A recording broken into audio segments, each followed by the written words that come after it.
Alright guys, welcome back to another video. In this video, we're going to be talking about something a little different, right? Because a lot of friends and family have been asking me, how do you as a Malaysian deposit US dollars into all your US brokerages, right? So in this video, it's going to be a quick and simple tutorial. So this tutorial will be split into two parts. The first part is a Wise tutorial, and then the second part is an interactive brokers tutorial, right? So without further ado, let's get into the video. So the first thing that we want to look for is this Wise account. And Wise is basically a Forex platform, right, that allows you to buy and sell US dollars with basically whatever currency you have, right? And if you don't have a Wise account yet, please make sure to go down to the video description and press on the Wise referral link, right? This will give you 150 ringgit worth of bonuses if you're eligible for it, right? So when we get into the Wise platform, this is roughly how it looks, and you want to make sure that it's wise.com, right? Not anything else, right? Because that can be a scam or whatever, right? So first of all, to sign up, we have to enter our email address, right? You can also use Google or Facebook or even Apple to log in, but I'm just going to use the email for this tutorial, right? So you can see my email here, and I press next. So it'll ask us to check our email. So when we check our email, this is roughly how the email looks. We press confirm email address. So the next step, they will ask us what kind of account would you like to open today. I think most of us is a personal account. And then for the country or region, obviously put in where you stay, but I think most of my audience will be Malaysian, right? So these are all the perks that you can do with Wise in Malaysia. You can send money abroad, you can spend with a card, this you have to apply, hold and convert money, you can get money. And not available yet is we can't earn a return on our money, right? Because it's not meant to be a savings account as of this moment, right? So when we press continue, we just put in our number. So obviously my number is already in use, right? I used a spare email to do this tutorial, right? So basically after this step, I think it's pretty self-explanatory, right? Because this is the 2FA where you put in your number and then you set all your passwords and all that, right? In the next part of the tutorial, I would have already signed into my account, and then I'm going to show you how I make transfers and all of that good stuff.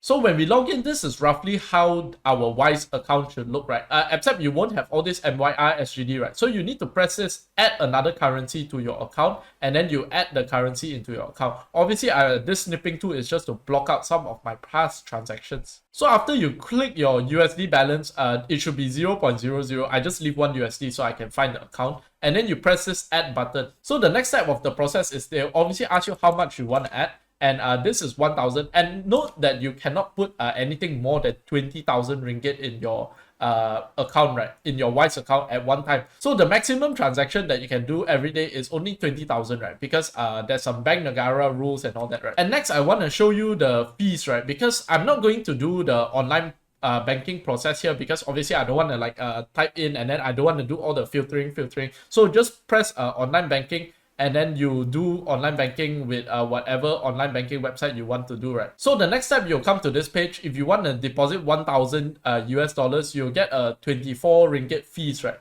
And we select this online banking FPX, and then we press continue. So the next step, it'll ask which countries do you think you'll send or receive from. For me, this is just US, right? I don't really have that many other countries, but it's written here, right? No worries if you receive from others in the future, right? This just helps us protect your account and know what's usual for you. So next, they'll ask you how much money do you expect to move with Wise in a year. Let's just answer this for now, right? And then they'll ask you what's your main source of income. Actually, I don't know why they're doing the verification for me again. Actually, I've already done it before, right? Then this is the next thing that they'll ask you again, how much income. So just do a verification as you need to do, right? And the verification is only a one-time thing, right? That's why I say I'm quite surprised that they asked me again. And then you pick whatever bank you want to do, right? After that is self-explanatory. There will be a FPX link that comes out. You do your bank exchange and all of that, right? But I want to compare the fees with some of the banks, right? Because actually some of these banks, the fees are obscene, right?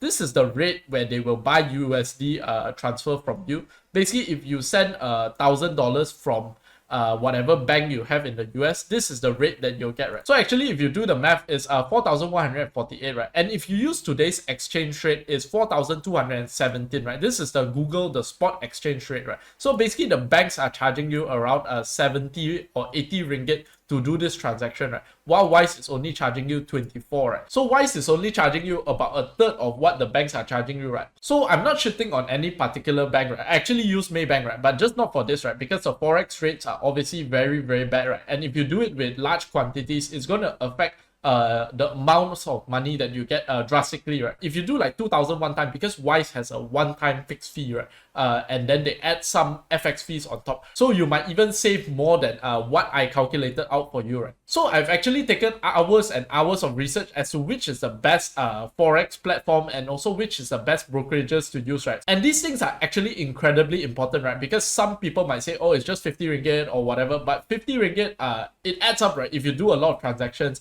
And also the second thing is you don't want any platforms that might be shady or don't let you withdraw your funds, or you have any issues with your funds, right? Especially with the brokerage, right? That's why for the next video, I'm going to show you guys how to set up an interactive broker account. And this is a brokerage that I use myself, right? So if you did enjoy the video, do help me smash up the like button, hit subscribe, and also comment below, right? What tutorials should I do next, right? With that being said, have a fantastic day ahead and peace out.